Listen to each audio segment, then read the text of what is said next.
What's up with it, man? Polo Sports Talking Entertainment here again with another one. Be sure to hit that like button, subscribe to the channel if you're not a member, and also hit the notification so that you're able to get each and every one of my videos and all of my content. Now, last night, as the uh, Los Angeles Lakers got pretty much their ass whooped by the Minnesota Timberwolves in a 110-92 loss. It's the same thing I've been talking about, and same thing all the brothers in the LDBC, or most of the brothers in the LDBC, have been talking about. As AD, his undurable ass, uh, left the game early with a left knee injury, and he will undergo an MRI today. You know what I'm saying? And they're going to his hometown, anyways, in Chicago. Um, you know, they're saying that it's all in good structure at this point in time, but they want to take another image and everything.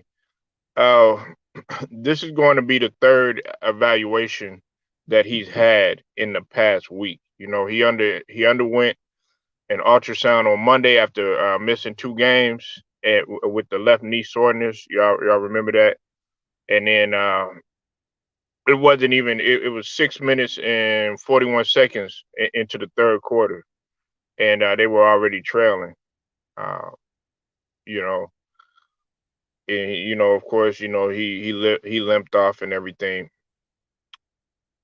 Listen, just sit your motherfucking ass down, okay?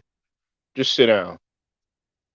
And listen, for those of y'all that don't know, yes, I'm I'm hard as hell on him, because Anthony Davis, I really like the dude, in terms of what he brings to the game, but mentally, we gotta we got to call it for what it is, and not even just mentally. You know what, man? The guy is not durable. The guy can barely stand. I've already said that shit.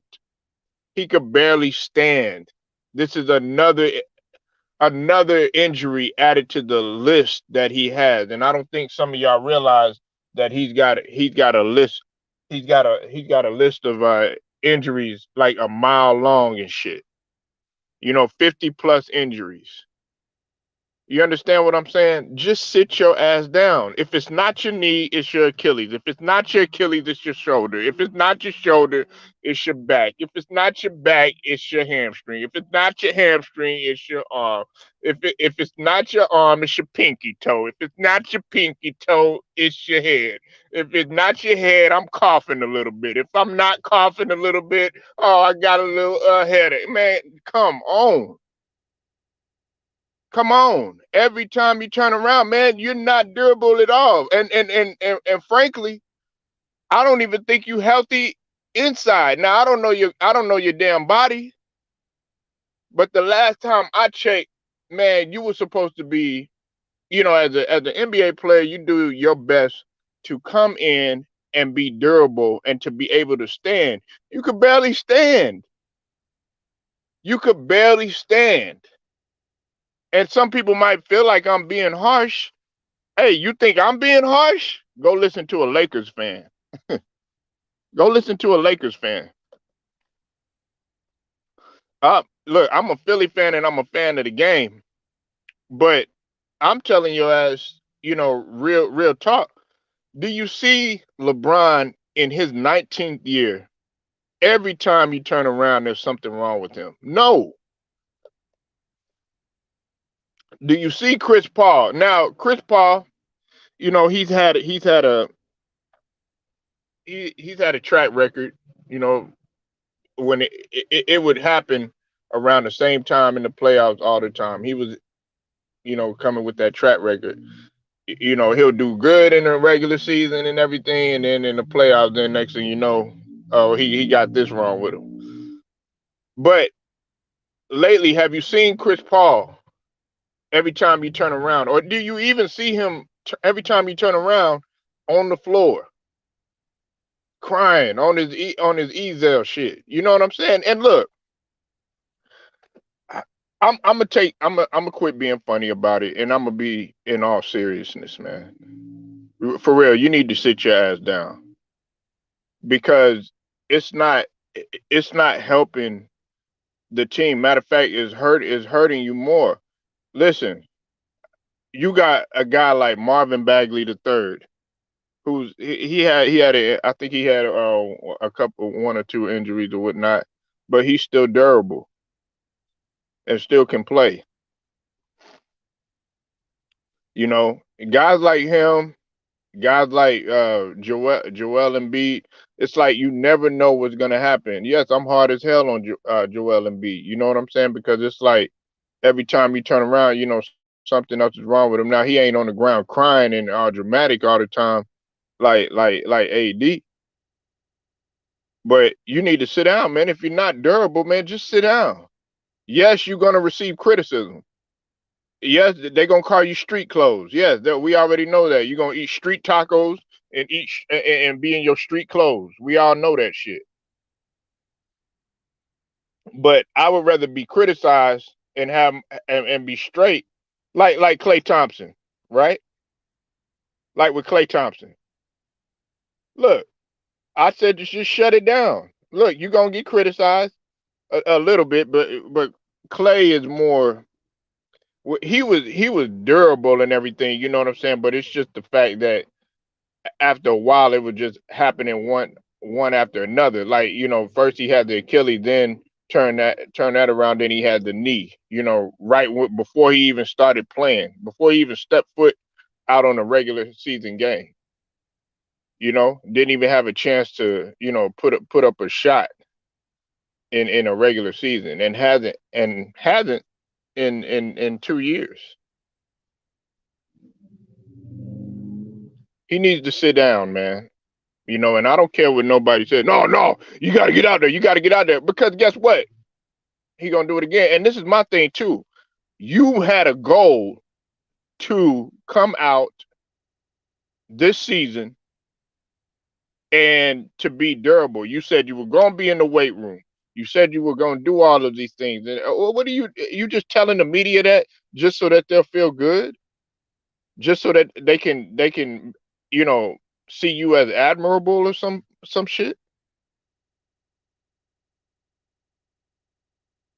We see the proof right here. We see that, okay, you have not been as serious as what you have been saying. Now, to a little bit, okay, I'm gonna give you just just a little bit of leeway in the fact that you have suffered major injuries, and you try to get back into playing right away. Like when you suffered the injury on top of what you had um, during the bubble. Then on top of that, you were also banged up from previous injuries and all that other stuff. The big ass list that I've already talked about, right? And then you try to come in, and it's like, okay, because people are calling you soft, because people are calling you, you know, you know, you can't hold up, or you glass. Or every time somebody touches you, you break or something like that. Then you want to force yourself, man, fuck all that shit. This is your body. It's like with the whole jab, in which I'm gonna talk about a little bit later concerning Kyrie Irving. Like, it's your body and it's your choice, But the Lakers franchise, they're gonna look at it and they're gonna be like, well, after a while, they're gonna be like, man, this guy ain't durable. Now you saw, okay, back in the days, like when Magic and think Byron Scott, hey, got they got hurt at the wrong time and everything. You know what I'm saying? Kareem, he got hurt at the wrong time and stuff like that. But that wasn't happening frequently. It wasn't like every time you turn around, Kareem is hurt. Every time you turn around, Magic hurt. Every time you turn around, now Shaquille O'Neal, he had. That's why I was so disappointed in Shaquille O'Neal for saying the stuff that he said, because every time you turn around, Shaquille O'Neal was injured. And yeah, he had three NBA Finals MVPs and everything. He made up for it in the end. But at the same token, he wasn't durable. Had he been more durable, like Kobe said, he probably would have been the greatest player to play the game. Just with his size alone and everything. You know, this right here, man, is not good. It's not good for the Lakers. Uh, they got to play Chicago. Um, you know, every win counts for them. They've signed players, and see, a lot of these guys that are coming from the G League and signing 10-day contracts, stuff like that. What's up with it, Scrub Zero? I see you in the building. A lot of these guys are durable. You understand what I'm saying? A lot of these guys are durable. Durability is a real big factor. You don't see all these guys that have 50, 60 plus injuries on their report. You could barely stand.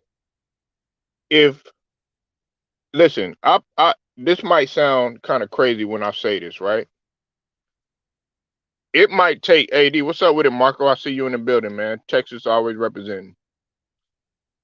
Listen, it might take AD a year, possibly 2 years, to sit down and just don't do anything. If that's what it takes, in order for you to prolong your career, because it's not getting better, it's worse. And look, the NBA they're gonna market this shit. Oh, AD goes down again. Yeah, they're gonna market this shit. You know what I'm saying? It's a dramatic feel that the NBA, they want to appeal to fans.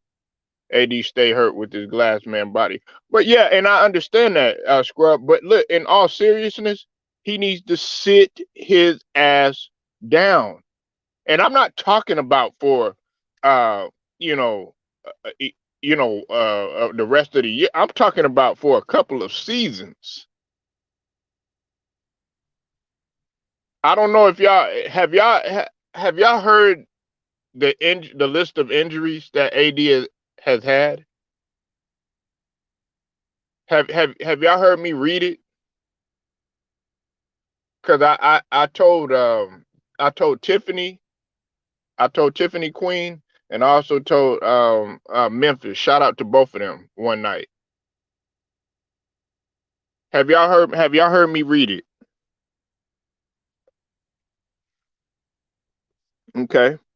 All right, Scrub Zero. Listen, because I know they don't send out my notifications, and that's all good. I'm not even tripping on that because I still grind regardless. You know what I'm saying? I should have a lot more people looking and everything, but it's all good. I'm not tripping on that. You know what I'm saying? I'm gonna still keep keep on grinding regardless. Now look, um,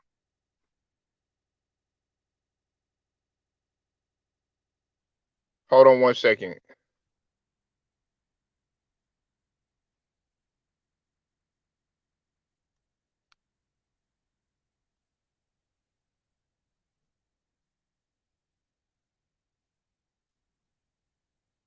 All right, look, I'm gonna go over it again, okay? And I probably sound like a broken record because I've done this before, Scrub Zero and Marco. I probably sound like a broken record. But here it goes again, all right? And for those of you that have listened to this before, y'all probably be like, here we go again. Here we go. Fractured left hand, 2013. Dislocated finger in the left hand, 2014. Sprained ankle, 2014. Back spasm, 2014. Chest contusion, 2014. Sprained left big toe, 2015. Growing strain, 2015. Sprained right shoulder, 2015. Sprained right shoulder, 2015. Sprained ankle, 2015. Hip strain, 2015. Shoulder pain, 2015. Back injury, 2016. Concussion, 2016. Sprained right big toe, 2016. Knee pain, left knee, that's the same knee, 2016. Sprained ankle, 2016. Lower back, 2016. Quadricep, 2016. Quadricep, 2016. Contusion, left leg, 2016. Bruised hip, 2017. Sprained left thumb, 2017. Right, I'm sorry about that. Right quadricep impingement, 2017. Sickness, 2017. That don't count it. Inflammation left knee, 2017. Same left knee. Contusion, uh, 2017. Growing strain, 2017. Growing pain, 2017. Sprained ankle, 2018. Sprained ankle, 2018. Elbow elbow impingement, 2018. Sprained elbow, 2018. Same elbow. Elbow sprain again, 2018. Sprained hip, 2018. Illness, that don't count. Sickness, that don't count. Sprained ankle, 2019. Dislocated index finger, 2019. Back spasm, 2019. Right shoulder pain, 2019. Sprained ankle, 2019. Glute contusion, 2020. Right knee pain, 2020. Calf strain, 2020. Abductor strain, 2021. Quadricep contusion, 2021. Achilles, 2021. Achilles tendon, 2021. Groin strain, 2021. And then, of course, he's had these multiple injuries this season. You understand what I'm saying? What's up, LA Sports Live? I see you in the building. Y'all go subscribe to the homie, LA Sports Live. LA Sports Live, man, and Scrub Zero and Marco Henry.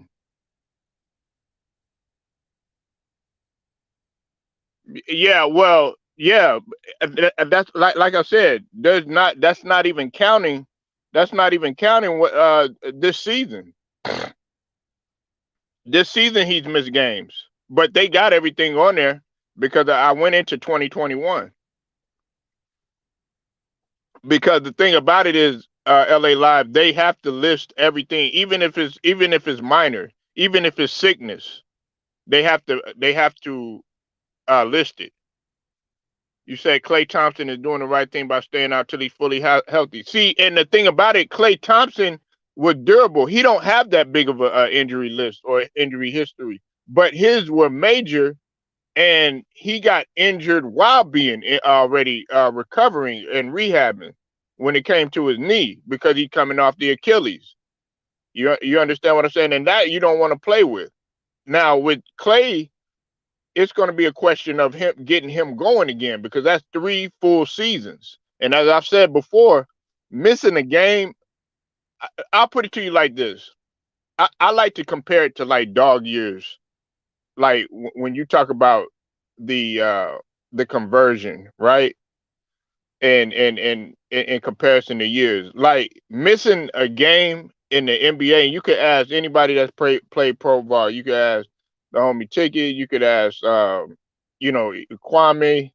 Uh, you could ask even guys that haven't made it. You know what I'm saying? Quite to the pro level. Missing a game is like missing 25 games.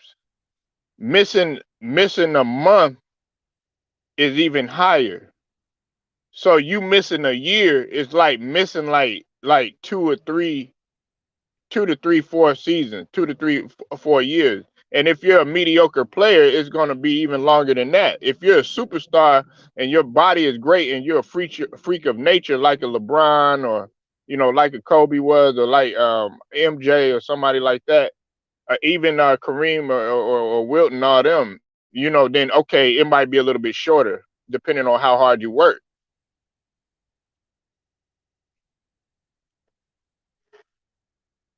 You said AD just weak body and doesn't do anything for it. Okay, look, Gomes, salute to you too. when he initially came in, AD was already coming with injuries. He was already having injuries and stuff. When he came out of Kentucky, yeah, he was athletic and everything, but then I started to notice it when he was younger. Now it wasn't a case of like Greg Oden. It wasn't a case of like motherfucking Joel Embiid or even Ben Simmons or Blake Griffin or any of that. It wasn't like that where they had to sit out, you know what I'm saying, a year and all that, you know what I'm saying? Because Joel Embiid, he sat out 2 years. I don't think y'all remember that. He sat out 2 seasons, and what really motivated him was guess who? LeVar Ball. Just like LeVar Ball. Y'all say what you want about LeVar Ball. LeVar Ball is a damn good coach. I don't think a lot of people understand. LeVar Ball used to be he was a personal trainer, but the reason why he wanted to step his game up is because what did he say? He got on Joel Embiid's durability. He said, "How can you do anything if your ass can't stay on the court?" And he's true about that. And that fired him up. That's what you need sometimes. You said, yeah, Pelicans always had AD out for many games every season. Joel sat out 2 seasons. Yeah, yeah, exactly. You say what you want about LeVar. He might be loud. He might, do this and he might do that. Hey, look at his boys. They durable. Do you see Lonzo? Oh man, man, I'm hurting again. No, Lonzo bounces right back. Do you see LaMelo? Oh no, no, no, I'm hurt again. No, he bounces right back. That's what he instilled in them. I know some of the shit that he says, you know what I'm saying, is outlandish and all this other stuff, but that's just for marketing, man. LeVar don't mean none of that stuff. He's a great marketer. He's a great marketer. And they stole from him. The NBA stole from him. They stole from Ice Cube. You said was AD getting hurt before the growth spurt when he was at average guard height?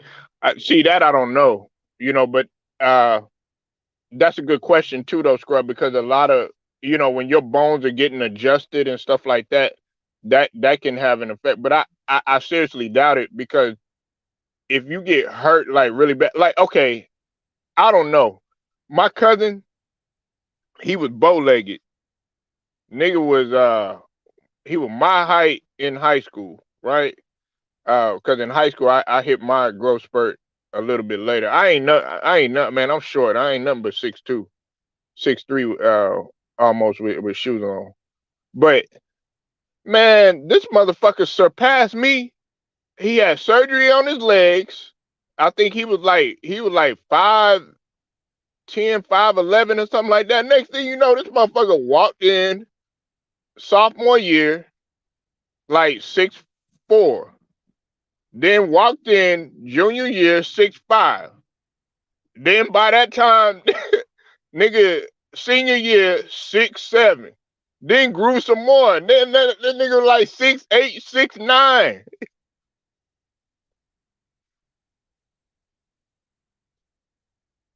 No, man, 6'2" it dog. What's up with it, big country? I see you in the building. Have it right. I'm gonna talk about that in just a second. Hey, Gomes, dog, 6'2" is short, nigga. Nigga, I got a girl cousin that taller than me, and she Amazon. She, a lot of man. We go to the mall. They be like, "Oh, that's your man." Like these niggas will come up. They be like 6'5" and 6'6". You know what I'm saying? Cause she tall, and you know, she a stallion. I put it like that. You know what I'm saying? A lot of guys be hollering at her. You know what I'm? A lot of guys be hollering at her and stuff like that. You know what I'm saying? So, but the women are tall in my family. You know what I'm saying? Like I'm short, nigga. I go to my family reunion, nigga. I'm like one of like the shortest guys. Like my cousins in H and that are out of town. I got a cousin right now.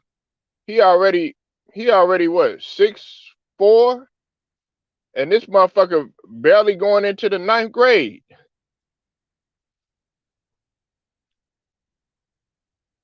Yeah, man, shit. I'm nigga. But like, if you go to it, the reason why I say it's short is because, hey, think about it. Scrub, Gomes, Big Country, Marco Hinton, and L.A. Sports.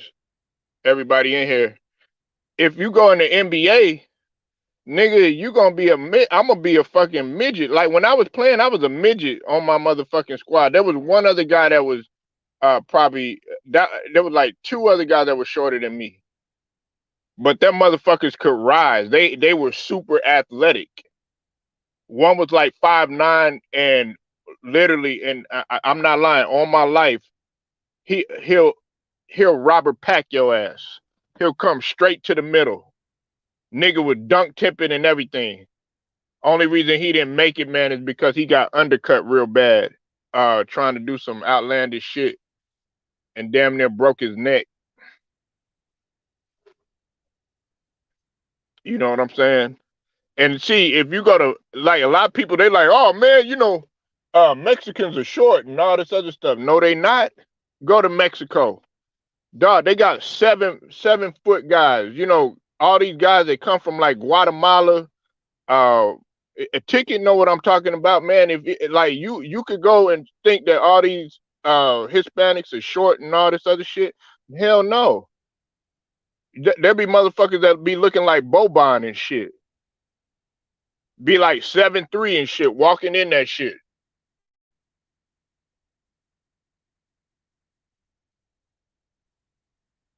You right, Polo. Half of the time reporters and commentators have have time to remind. Yeah, exactly. And listen, LeVar Ball was he. Listen, he's an expert in his marketing. I don't care what he's a marketing genius because people were trying to copy off of him. That why you think they wanted him on the show? Why you think they wanted him here, wanted him there, and stuff like that? Because guess what? It boosts the ratings. You know what I'm saying? Him playing Marcellus Wiley on the show and shit, 1-on-1 and all that shit. Because he's a brilliant marketer and he's a personality, but he knows when to be serious too.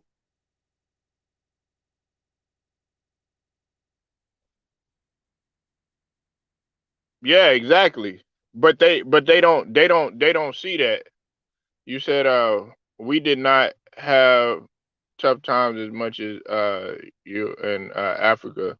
That's why our height is smaller as we're doing organized work from 3,000 years. Now I know a lot of Asians that are tall. See, that's the perception, dude. We had I knew a dude I used to hoop with. He was like he looked like what's that dude name, man? He was real good. He used to play for the Bucks. He was real solid. I liked his game. He was real skilled too.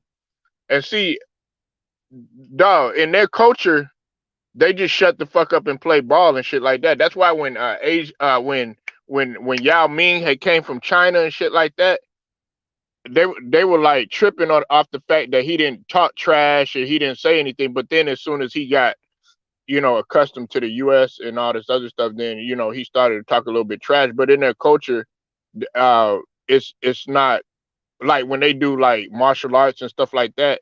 It's real disrespectful to showboat and shit like that. you know. But yeah, I knew Asians, man. I knew an Asian guy, man. This dude was nice. This dude was nice. I mean, this dude could finish soft off the glass. He could dunk. He could shoot. He played like a real guard. He was like 6'4", real smooth with it too. An Asian dude.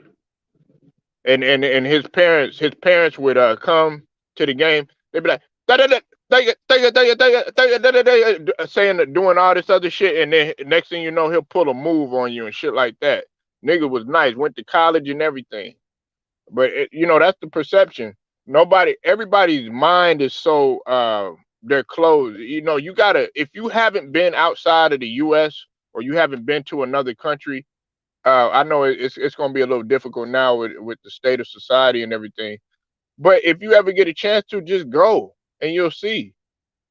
It's a whole nother world out there, man. And to what Country was saying, Big Country, yeah, the pro leagues, a lot of these people they think, oh yeah, well, man, these guys can't hoop and all this other stuff. Shh, go over there and say that. And nah, when as soon as you inbound the ball, nah, they running a press on you, a full court press. They picking you up 94 feet. It'd be a fucking like a guy maybe like 6'6", already ready to pick you up 94 feet. That's quick, fast, and athletic. Once he steal the ball, Yaka, guess what? He gone. And there ain't nothing you can do about it too, and he long. And you like, damn, that's not a nigga. Nah, that motherfucker Hispanic.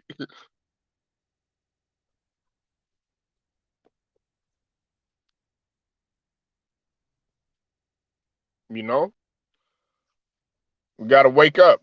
But yeah, man, I thank everybody for pulling up, man. Uh, Marco, Scrub Zero, LA Sports Live, Gomes, Big Country, all y'all, man. I appreciate y'all pulling up. I'm gonna be going live some more, man. Be sure y'all pull up again, man. If not, I understand. But like this video, share it, subscribe, hit them notifications. It's Polo Sports Talking ENT, man. I get at you later.